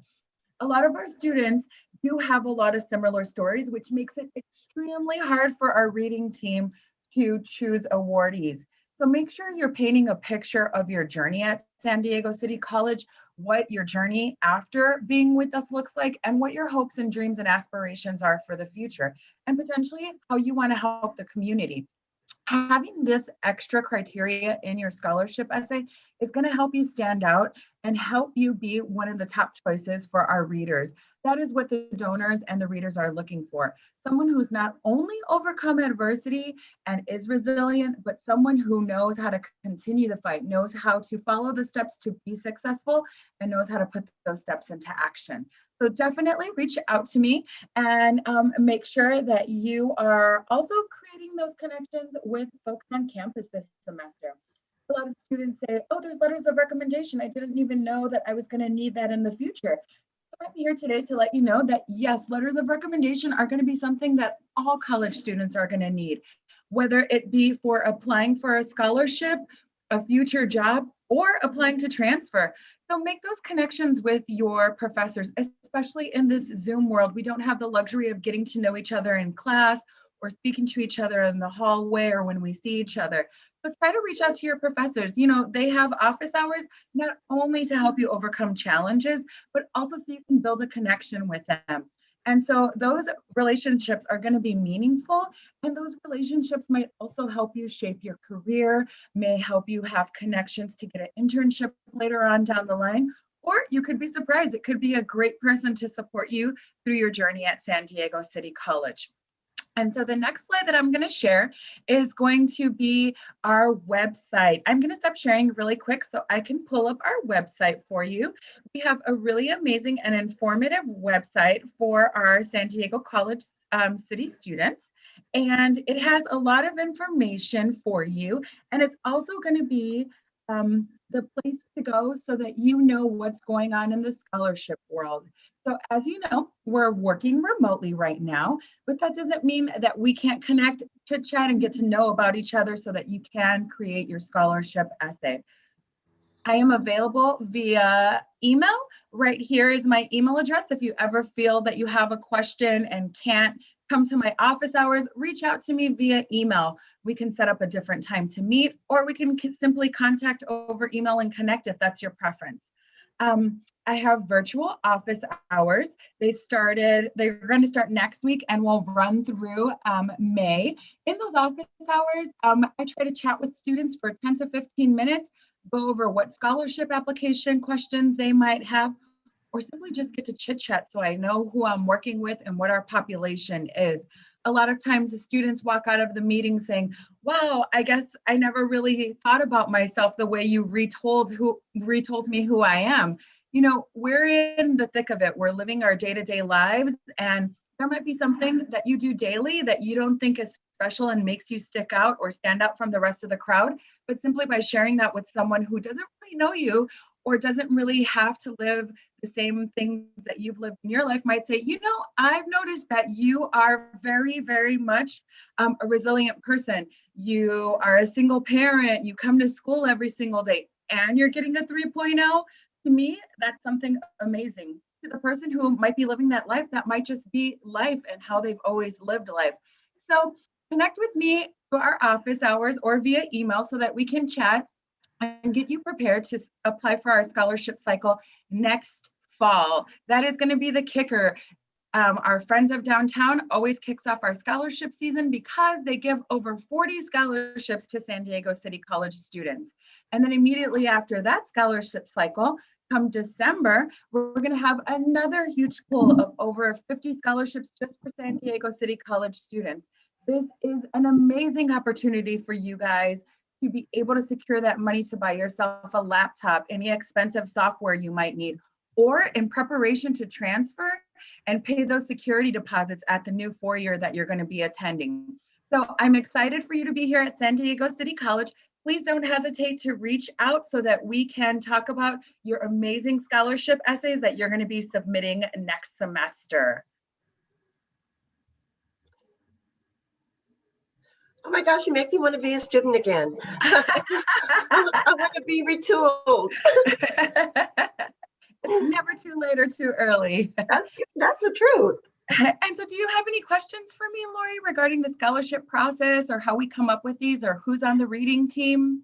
You know, I think what's really, what would be really helpful is to let, so the new students absolutely take Sylvia's advice, see how our scholarship cycle works, go into some of our scholarships, look at the criteria and the questions so that you kind of have a little advantage for next year when you apply. And for those who are eligible today, guess what? You have until the 28th of this month. And with Sylvia starting her office hours next week, you know, it's a perfect time to get started. I mean, it's not too late at this point.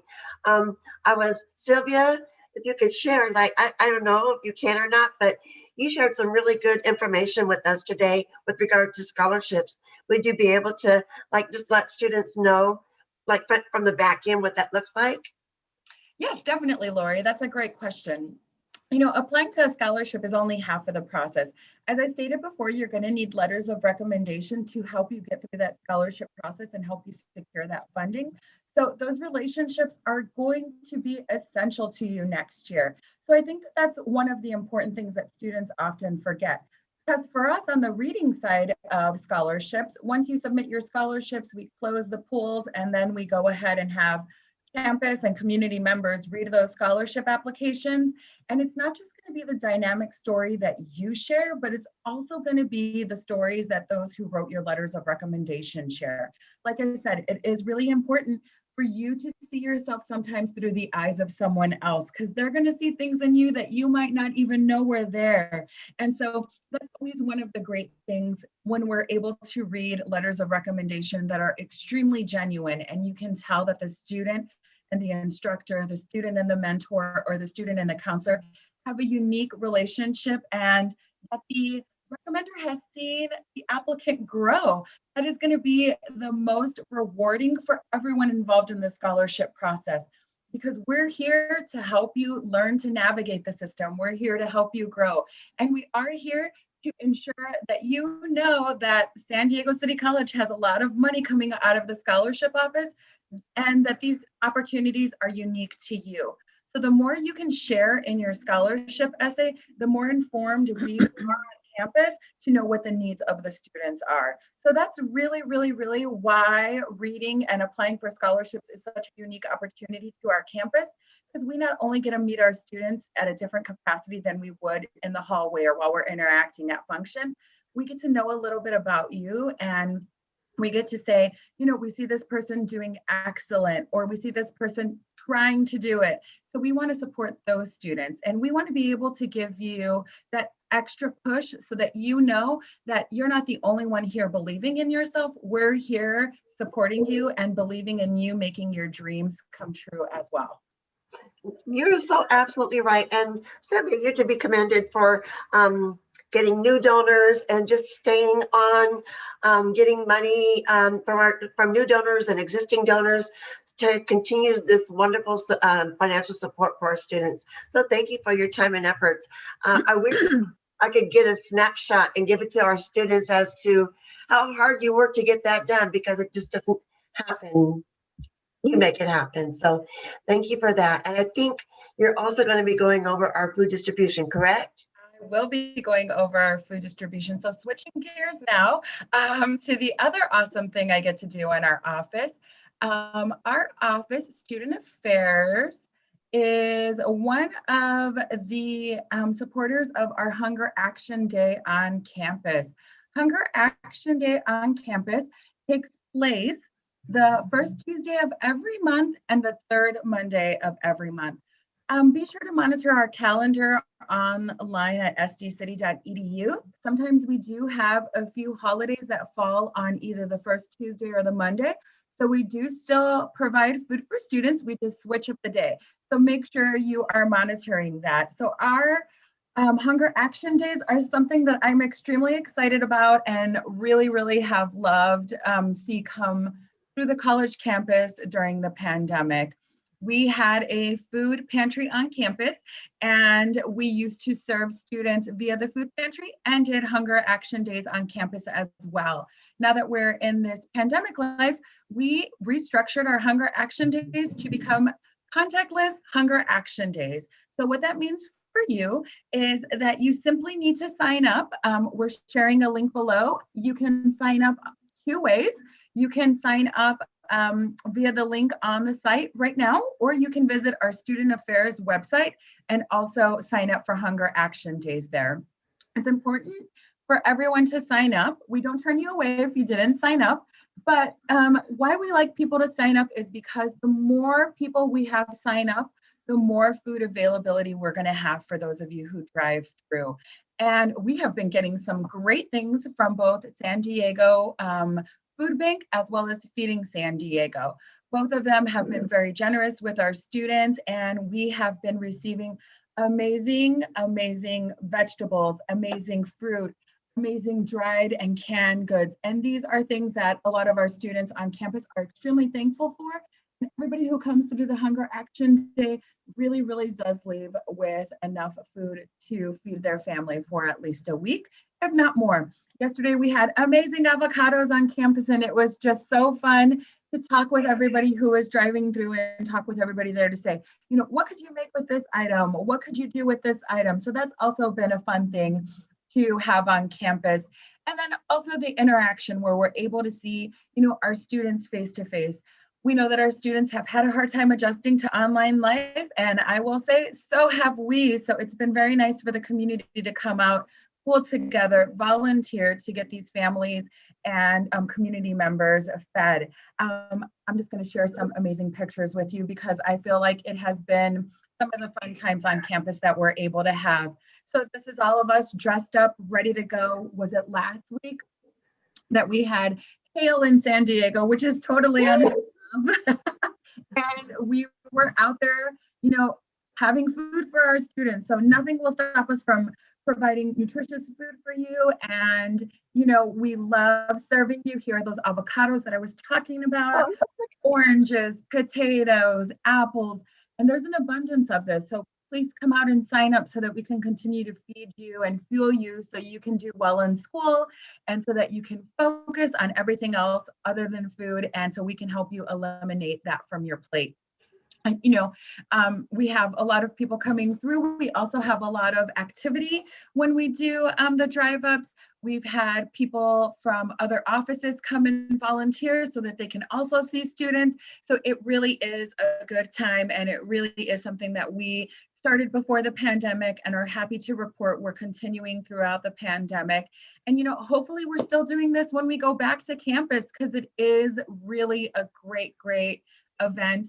We're not only helping campus, you know, our campus, our students, we're helping faculty, we're helping staff, we're helping community members.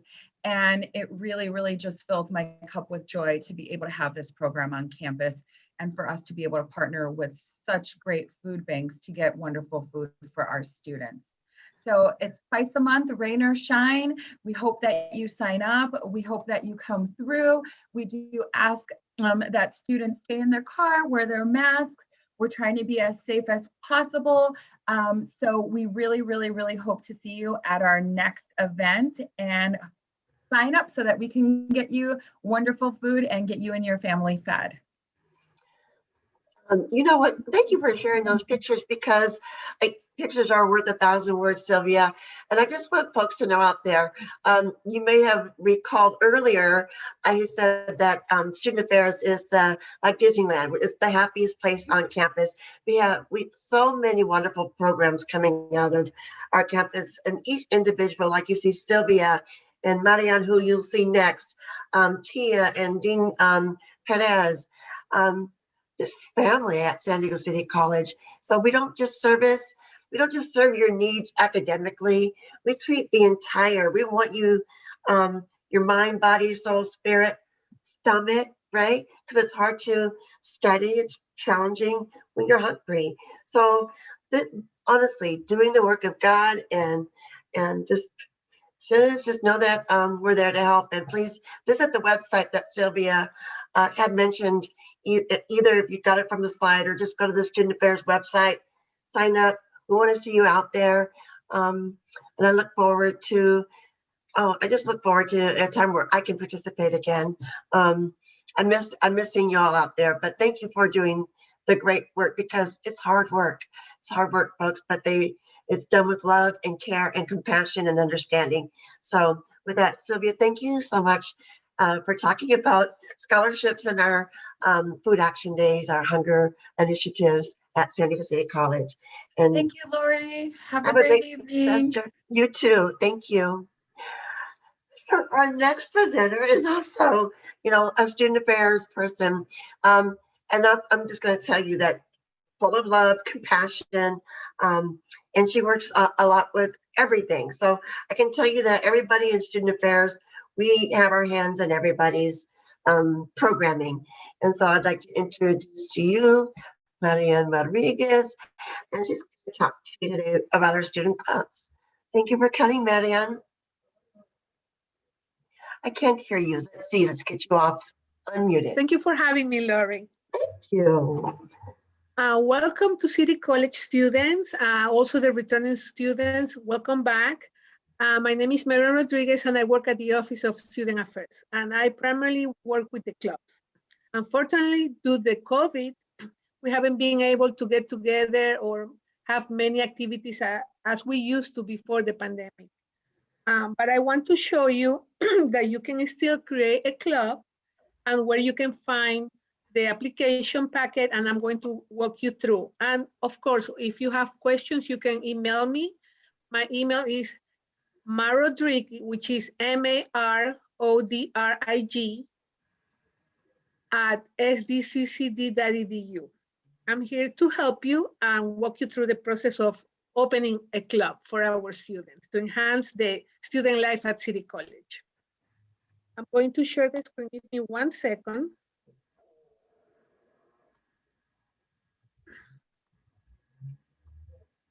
Okay, this is our website. You go to San Diego City College, you click here on Life at City and go to clubs. And this is what you will get.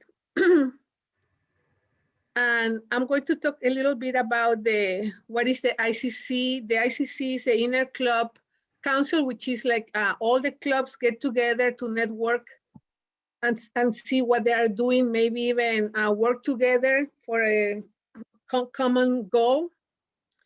But unfortunately, because of the COVID, we are not meeting like every week like before. Now we're doing like a roundtable, that happens only once a month with the advisors and the clubs.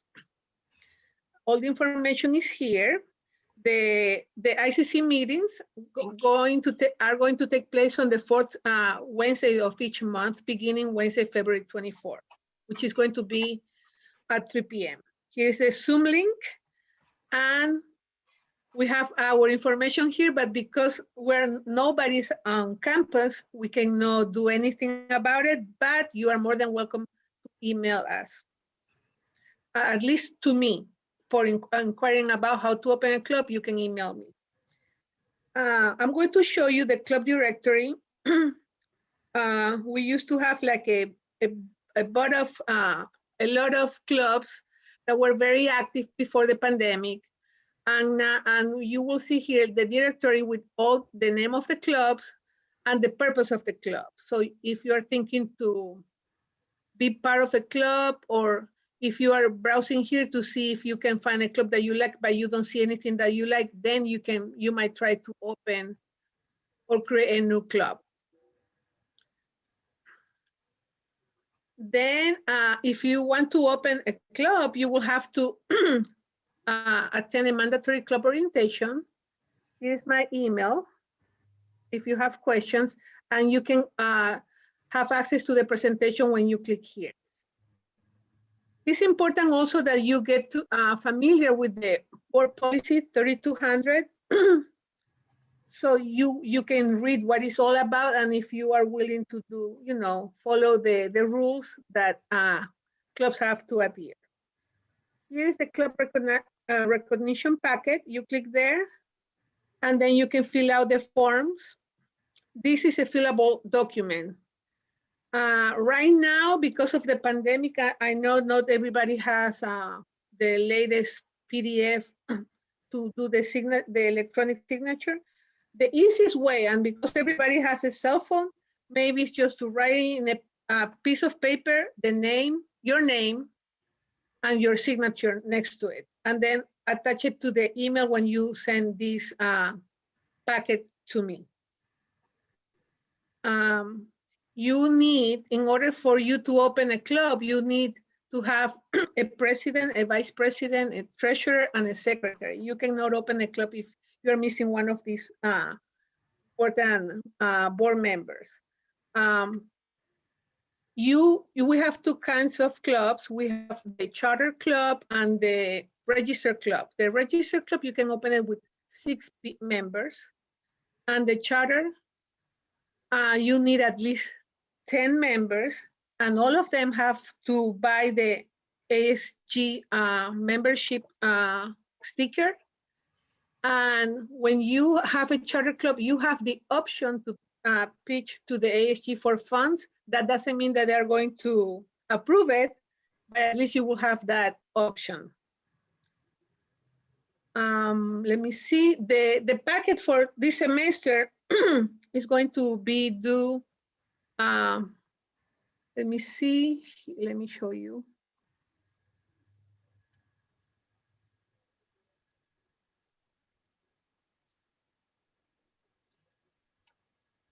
I think it's the last, oh, I'm Yeah, sorry. the last business day of February during the spring semester. So usually when a club applies or gets formed, usually they try to do it during the fall because that means that they will have a whole school year ahead of them, that they don't have to do any other paperwork. But of course, if you are coming just now in the spring and you are planning to open a club, you're more than welcome to do that. But just know that you're going to be approved only till the end of the spring, and then in the fall you will have to do it again because during the summer the clubs are not active. So I don't know if you have any questions, Lori, or you want me, because we don't have students here to interact, maybe you can ask me questions that students might have, and Well, I'll be happy to answer. Oh, first of all, thank you for doing such a phenomenal job, Mariam, for working with the clubs. Honestly, when you're in a club or trying to start a new club or completing your annual club packet, Mariam is the specialist in our department, and she's very friendly to work with. She's very knowledgeable, and she can get you the information you need, and she can also review your information to see if you're missing anything before she sends it on for the several verifications and approvals that go through our office and the Vice President of Student Services and all the way up to the President. Marian, you just do a phenomenal job at working with our clubs. You know, I guess it's so interesting that working in a virtual environment and having club activity, we have very few active clubs. And right now, I guess the reason that we're having the roundtables is because we don't have an ICC body right now. So it's not that we're discouraging clubs, but because we are not allowed to by the state of California to participate and go out and do anything. There's still some clubs that do things virtually. You might want to talk about a couple of those clubs that are doing such great work virtually. Right now, the clubs that are more active are the nurse club, the nursing club, and also the PTK. They're always active. Mm-hmm. And yesterday I received an email from Haruko. I think the active minds want to be more active, and they wanted to confirm who the president was. So we have right now like approved around 8 clubs, but we're looking for more clubs. So if you want to form a new club, you have an interest that we don't have it in the list, covered by any of our clubs, make sure to apply, and I'll be happy to walk you through that process. Thank you so much, Marian. She's also, just like Sylvia, Tia, our student affairs family, extremely loving, helpful. She's welcoming, anything that you may need, not just for clubs, but she's really, she's been with City College and she knows a lot about counseling and the other departments, just because the nature of her longevity there. So, Marian, thank you so much today for coming and sharing about clubs. Really appreciate you in every way. Thank you, Lori. Thank you for having me and for this invitation. And I just want to let you know that, in case people ask you for your background, they can find it now in the Student Affairs page. Very good. Thank you so much. And if you're talking about the background, it's my Zoom background. The one that you're using. So let me just, this is compliments of this wonderful Marian. She's also an expert graphic artist. And so this was compliments of Marian's work. Thank you so much. Appreciate you so much, Marian. Everything that you do. You have a great rest of your evening. Same to you, Lori. Bye. Thank you So Bye, much. students. Hope to see you soon, or at least to have to be in contact with you soon. Absolutely. I'll see you Thank on you. Zoom on Tuesday. Okay. Bye. Have a great weekend. Bye. Bye-bye. So that leaves the last slide of information for me. So I work in the Office of Student Affairs. I'm going to share my screen here as well because I'd like to show you what I work with the Associated Students Government. And let me just share with you so I can talk you through some of these things. So I co-advise with Dean of Student Affairs, Marciano Perez, and we work with the ASG. And in fact, we are gearing up right now for the ASG elections that happen every spring. So you'll be looking for a calendar probably on the faculty for all of your classes. We're asking all of the faculty members to help us to promote students getting involved with the Associated Students Government. Student government is a place where you can make a difference.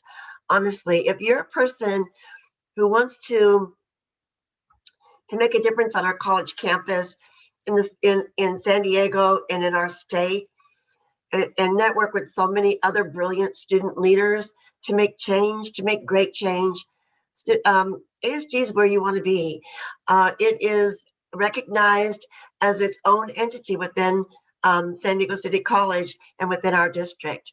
So our first meeting this semester is going to be on Monday, February 8th, and then every Monday thereafter. Meetings start at 3:30 and typically last through 5:00 p.m. All students are welcome. However, during the meeting, it is operated through parliamentary procedure, and while you might have a moment, as you know, if there's anybody there during the meeting, you'll be called on and be given a minute to, say while you're there. But you're welcome to come and observe, and if you want to be a part and get on the agenda, we also have that opportunity for you too. But just come and check us out and see what we're about. If you go to the ASG website, you'll see the link to the Zoom meetings. And again, if you're wanting to get involved in student government and making a difference, Associated Students Government is where you learn to be a wonderful student leader and get lots of training with regard to student leadership, professionalism, and work with me with our annual leadership summit, professionalism workshops, and so much more. So I encourage you, please look for the information that will be coming out soon. We'll have an election calendar, and please consider becoming part of the new board that will start in the fall. So look for that information to come. I also work with the Interclub Council, as Marianne was just talking about. And given that we don't have a council at this time, we decided to continue on with an ICC roundtable during the time where we're operating virtually. So just join us there too. And you can see some of the clubs that are really doing wonderful things via Zoom and virtually, and learn a lot. You might want to join a club there, but it's a really great way to get involved with student life. I can't wait till we get back to the campus where it's really, you can feel it, but I can tell you over Zoom, there's a lot of things getting done. So I invite you to join us, the Interclub Council, where the link to the Zoom meeting is there. So please come and join us. We also sponsor Welcome Week, which we're doing now. We have a Student Services Resource Fair that is up and coming on February 18th. We work with culture to develop cultural events that foster diversity, equity, and inclusion, given that San Diego City College's primary institutional priority is social justice. And so I think that, just San Diego City College, I'm an alumnus. I graduated from San Diego City College, and I'm a proud alumnus. And I can tell you that that's why I work here. It's because I loved it so much as a student, and I started working at San Diego City College when I was a student and I got a full-time job, and it's just one of the best places to be. And you can earn an education no matter where you're at. Your education here at San Diego City College is world class. You will be met with instructors, professors that embrace you with love and care and understanding. And our student services division is unbeatable. We'll assist you from, everything from starting college, like filling out an application, getting your financial aid if you're eligible, getting you to the programs that you're qualified for, the scholarships, just the class, getting you into the classes that you need with counseling. We're just here for you, and we're just really glad that you chose City College, and we chose you. So we're so happy that you're here. I'd like to end with a video, but before so, I'd like to thank our president, Dr. Ricky Chavez, for his leadership, as well as the Vice President of Student Services, Denise Wisenhunt. We also have our other VPs, Tilly and John, that are part of our executive team at San Diego City College. I'd like to really show appreciation for my Dean, Marciano Perez, Dean of Student Affairs, because he heads up the Student Affairs department, and he is a wonderful leader and a wonderful boss to have, and somebody who loves to collaborate. I want to thank all of our presenters that came today, yesterday, and tomorrow. I want to thank our presenters. Most of all, I want to thank you. I want to thank you for tuning in and for choosing us. San Diego City College's City Love. I will end it with one of my wonderful colleagues who is, let me stop sharing this and share a video that he created just for you. So give me a moment while I get his video, excuse me, and we'll leave that with you. One moment, please.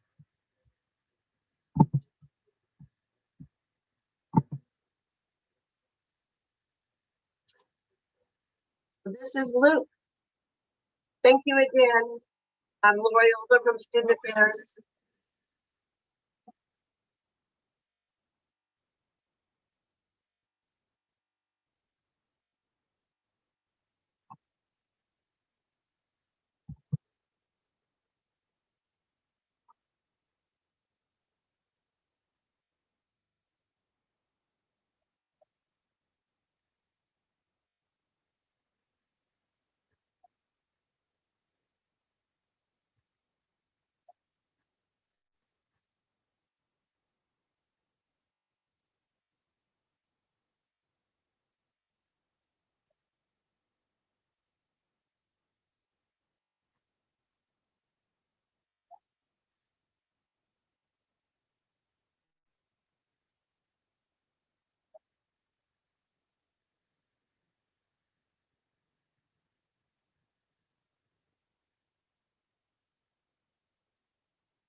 Well, I just have to say thank you to Luke Mitchaka. He is a wonderful colleague and friend. And if you can feel the positive energy that comes from him. And I think you can see from every presenter that city is just love. We love our students. We are passionate about what we do. We consider what we do more of a calling than a job. And so I just want to thank you again for tuning in. My name is Lori Oldham with the Office of Student Affairs. Thank you and have a great semester.